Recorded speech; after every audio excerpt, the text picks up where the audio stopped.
আসসালামু আলাইকুম রহমতুল্লাহি অবরকাতুহ। সম্মানিত দর্শক, আওয়ামী লীগের মধ্যে জামাতের এজেন্ট গিজগিজ করছে এবং এটা শুরু হয়েছিল অনেক আগের থেকে। সেই আওয়ামী লীগ যখন ক্ষমতায় এলো ২০০৯ সন থেকে, তখন থেকে মোরালে সবাই বলার চেষ্টা করছিলেন যে ও জামাতের এজেন্ট, ও শিবিরের এজেন্ট। এই কথা আওয়ামী লীগের মধ্যে কিন্তু আলাপ আলোচনা হতো। কিন্তু জামাতি কাজটি এতটা সূক্ষ্মভাবে, বৈজ্ঞানিকভাবে, অঙ্কশাস্ত্রের সূত্র অনুযায়ী এত চমৎকারভাবে যেভাবে বৃক্ষরোপণ করে প্ল্যান্টেশন, ঠিক সেইভাবে আওয়ামী লীগের কলিজার মধ্যে সেই তাদের এজেন্ট তারা ঢুকিয়ে দিতে পেরেছে এবং সেটা এখনো অব্যাহত আছে। আওয়ামী লীগের লন্ডনের কমিটিতে, আওয়ামী লীগের নিউ ইয়র্কের কমিটিতে, এমনকি শেখ হাসিনার দিল্লিতে যে তার সঙ্গে যারা খুব নিয়মিত দেখাশোনা করেন, তার রিপ্রেজেন্টেশন করেন এবং তার পক্ষে কথাবার্তা বলেন এবং প্রতি মুহূর্তে এই মুহূর্তে শেখ হাসিনা যাদের সঙ্গে নিয়মিত কথাবার্তা বলেন এবং তাদের বুদ্ধি পরামর্শ অনুযায়ী অনেক কিছু করেন, তারা যে কেউ কেউ জামাতের নন, এটা বুকে হাত দিয়ে বলা যাচ্ছে না। আমার ক্ষুদ্র সেন্স বলে, বা আমি যেটা বুঝতে পারি, চেহারা দেখলে আমি বুঝতে পারবো যে এই লোকগুলো আসলে আওয়ামী লীগের মধ্যে আওয়ামী লীগের নাম ভাঙিয়ে তারা আওয়ামী লীগের সর্বনাশ ঘটানোর জন্য যে কাজগুলো করছে, তারা মূলত জামাতের এজেন্ট এজেন্ডা বাস্তবায়ন করছেন জামাতের এজেন্ট হিসেবে। এই গেল একটা অবস্থা। এই বিষয়গুলো নিয়ে আলোচনা করব। ২ নম্বর হলো যে আওয়ামী লীগও কিন্তু বসে নেই, তারাও রয়ের মাধ্যমে ঠিক জামাতের কর্মকাণ্ড, বিএনপির কর্মকাণ্ড, এটা অত্যন্ত চমৎকারভাবে তারা করে যাচ্ছেন। অনেক লোক দেশের ভিতরে এবং দেশের বাইরে, এমনকি অনেক যাকে বলা হয় পথবধূ, পতিতা, অনেক সোসাইটি গার্ড মেয়ে, অনেক রাজনৈতিক কর্মী পুরুষ এবং নারী, যাদেরকে জামাত এবং বিএনপির নেতাদের বিরুদ্ধে লাগিয়ে দিয়েছে রং। এরা ছলে বলে কৌশলে এদেরকে দিয়ে অনৈতিক কাজ করায়, ভিডিও ধারণ করে, অডিও ধারণ করে, টাকা পয়সার লেনদেন করে এবং জায়গা মতো দিল্লিতে এই জিনিসগুলো পৌঁছায় দেয়। এটা গেল একটা, যেটাকে স্যাবোটাজ বলা হয়। এই কাজগুলো দিদা আসছে, এটা কিন্তু সেই ২০১২ সন থেকে, অর্থাৎ জামাত যে সময় শুরু করেছে, আওয়ামী লীগও ঠিক এই সেম কাজটি শুরু করেছে। ফলে এখন অনেক লোকের অনেক কীর্তি কাহিনী, যেটা ২০১২ সন থেকে আওয়ামী লীগ, সেটা তাদের ডিজিএফআই বলেন, তাদের সেই এমটিসি কি যেন একটা আছে, এনটি ন্যাশনাল টেলিকমিউনিকেশন, যেটা এনটিসিএম মনিটরিং সেল যেটা আছে, এটার মাধ্যমে তারা করেছে। তাদের প্রাইভেট গোয়েন্দা তারা নিয়োগ করেছিল বেশ কয়েকবার, দেশি বিদেশি গোয়েন্দা, বড় বড় বিএনপি নেতাদেরকে, জামাত নেতাদেরকে ফাঁদে ফেলার জন্য, এবং এর পেছনে তারা অনেক টাকা পয়সা খরচ করেছে এবং সেই তথ্যগুলো তারা সংরক্ষণ করেছে দেশে, দেশের বাইরে বিভিন্ন জায়গাতে। সেই ভিডিও ফুটেজ, সেই অডিও ফুটেজ, সব কিছু তাদের আছে এবং এটা জামাতের নেতা জনাব আজমি হয়তো জানতে পারবেন। একটু চেষ্টা করলে তিনি এই কাজগুলো, যে সকল সিক্রেট সার্ভিস করেছে বা যারা মনিটরিং করেছে, তারা অনেকেই এখন আছে এবং অনেকেই এই সকল পিঠ বাঁচানোর জন্য তথ্য জামাতের কাছে সরবরাহ করছে। সবচেয়ে আওয়ামী লীগের জন্য, আওয়ামী লীগ যে কাজটি খুব কৌশলে করছে, যেটা অনেকে বুঝতে পারছে, বিএনপির কিছু অ্যাক্টিভিস্ট তারা বুঝতে পারছে, যেমন শাহেদ আলম, অন্যান্য যারা আছেন দেশের বাড়ির সাংবাদিক, তারা বুঝতে পারছেন এখানে সুনির্দিষ্টভাবে যাদেরকে জামাতের লোক মনে করা হচ্ছে, সুনির্দিষ্টভাবে যাদেরকে বিএনপির লোক মনে করা হচ্ছে, এবং তারা ১০০টা যদি কথা বলেন, ১০০টা কথার মধ্যে ৯৯টি কথা হলো দিল্লির বিরুদ্ধে, ৯৯টি কথা শেখ হাসিনার বিরুদ্ধে, এবং শেখ হাসিনাকে গালাগাল করে এই ৮০ বছর বয়স্ক একজন মহিলাকে রীতিমতো, এর চাইতে অশ্লীল, অশ্রাব্য কোনো ভাষা হতে পারে না। এ সকল গালাগালি এবং আওয়ামী লীগ নেতাদের দুর্নীতি, অনিয়ম ইত্যাদি যেভাবে তারা বলছে, আপনার কাছে মনে হবে যে এই পৃথিবীতে সৃষ্টি হওয়ার পর থেকে আজ পর্যন্ত কোনো দলের এরকম কট্টর শত্রু কেউ ছিল না। আওয়ামী লীগের যে যদি 1 নম্বর, 2 নম্বর, 3 নম্বর এরকম কট্টর শত্রু থাকে, তাহলে এই কয়জন লোক কট্টর শত্রু। কিন্তু অবাক করার ব্যাপার হলো, এই লোকগুলো মূলত রয়ের পেইড এজেন্ট। আজকে থেকে নয়, সেটা আপনি ধরুন 2017-18 সন থেকে রয়ের পেইড এজেন্ট। তারা শেখ হাসিনাকে গালাগালি করবে এবং শেখ হাসিনাকে গালাগালি করে তারা একটা অডিয়েন্স তৈরি করবে। সেই অডিয়েন্স আলটিমেটলি বিএনপি, জামাতের মতো বড় বড় নেতাদের সঙ্গে তাদের একটা কানেকশন তৈরি করে দেবে। বিএনপি নেতারা, আওয়ামী লীগ নেতারা, জামাতের নেতারা সবাই তাদের সঙ্গে খোলামেলা কথা বলবে। আওয়ামী লীগের লোকের তারা বলবে, ভাই আমাদেরকে গালাগালি করো না, তোমাকে আমি এত টাকা দেব। জামাতের লোকগুলো বলবে, আপনি যে কাজগুলো করছেন আরও সুন্দরভাবে করেন। বিএনপির লোকেরা একই কথা বলবে। আর সেই সকল অডিও টেপ, ভিডিও টেপ হুবহু দেখা গেল যে দিল্লিতে সংরক্ষণ করা হচ্ছে।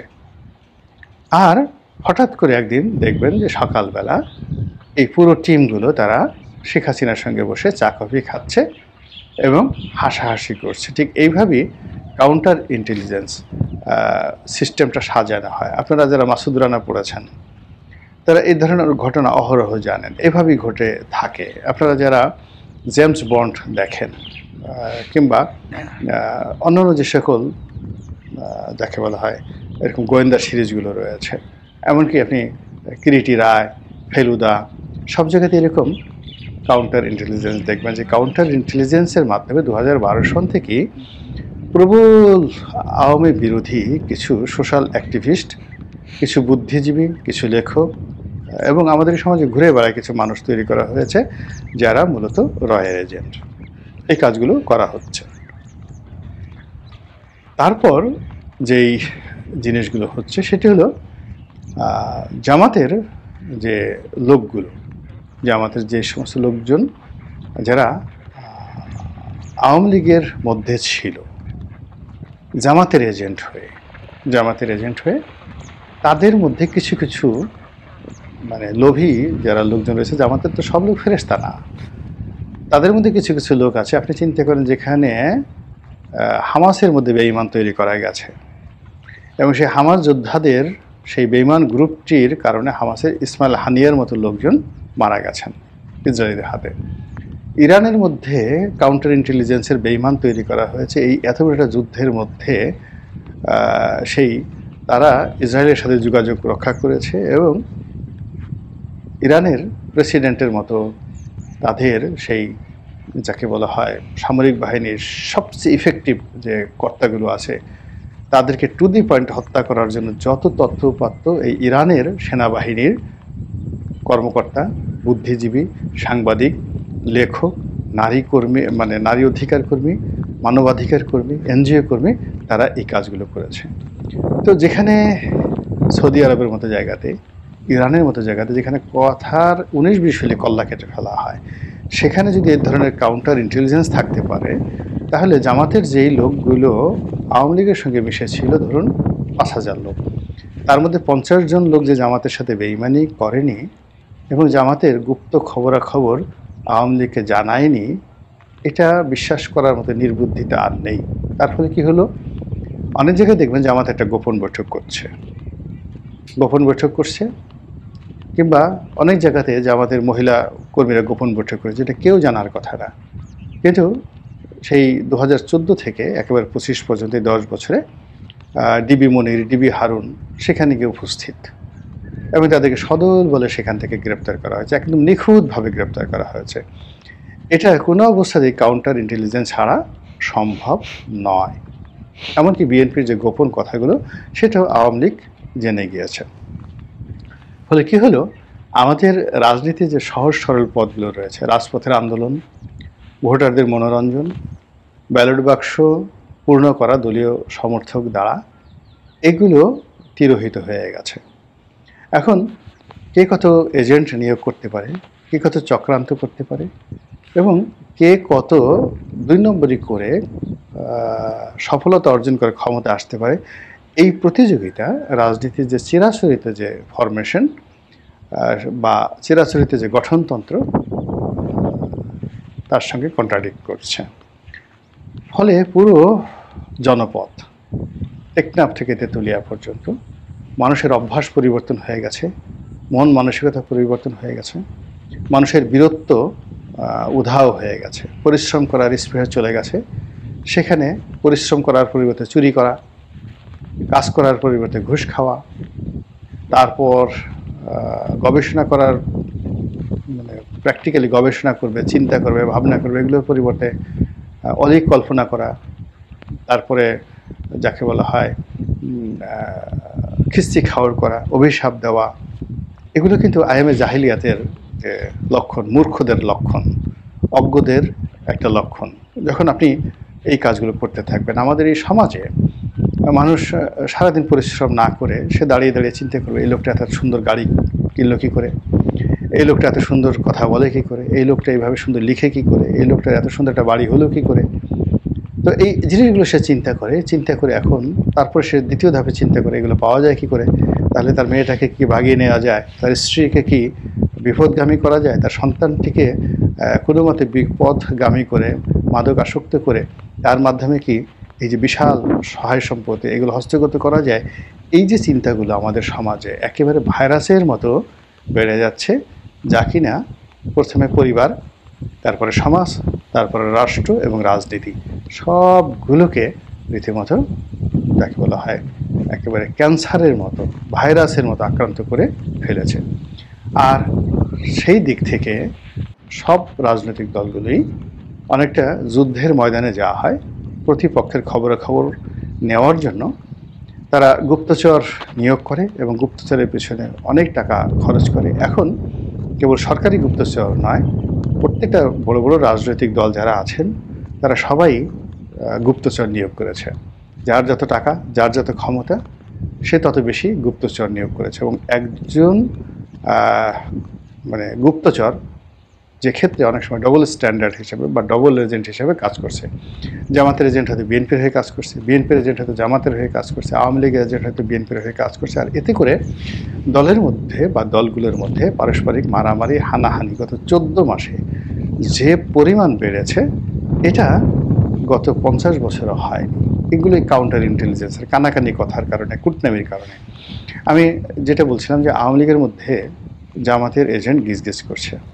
আপনি দেখবেন যে দেশের বাইরে বসে বা ইভেন বাংলাদেশে বসে কিছু মানুষ কার্যত কৌশলে আওয়ামী লীগের পক্ষে বলছে, কিন্তু আওয়ামী লীগের পক্ষে বলতে গিয়ে সে এমনভাবে মানে আচরণ করছে, এমন উগ্রতা দেখাচ্ছে, এমনভাবে অঙ্গভঙ্গি করছে, সঙ্গতের কারণেই লোকজন মানে আওয়ামী লীগের পক্ষে চিন্তা করার পরিবর্তে এই লোক আওয়ামী লীগ করে কি করে, এই কথা চিন্তা করে তারপরে তারা উল্টো আওয়ামী লীগের বিরুদ্ধে হয়ে যাচ্ছে।